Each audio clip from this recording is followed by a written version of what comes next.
Rishi Sunak was the first Tory leadership candidate to release a slick launch video last week. It emphasised his grandmother's humble origins, painting him as the latest in a long line of industrious strivers. But a clip from a 2007 BBC documentary that resurfaced this weekend tells a very different story.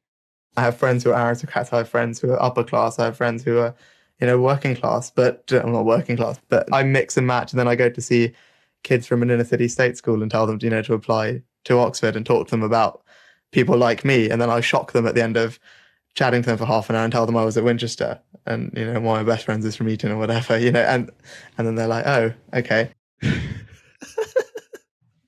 It's so funny. I mean, how deluded do you think you have to be to think you can go to a boarding school whose yearly fees are more than the average salary and be middle class?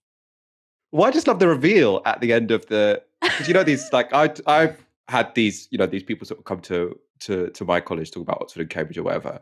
And you imagine it was Sunak. So Sunak said, look, anyone can do this.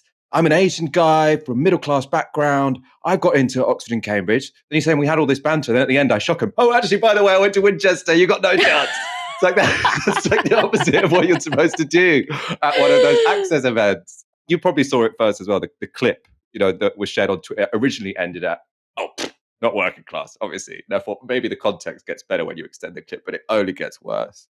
We keep getting told that Labour's lost the traditional working class vote, it's a party of graduates, but the last 3 Tory prime ministers were privately educated. I mean, 2 of them went to Eton and the next one might have gone to Winchester, and they call that diversity. I mean, why does the left get tarred with middle class when the top of the Conservative Party is dominated by people who are, by anyone's standards, incredibly privileged?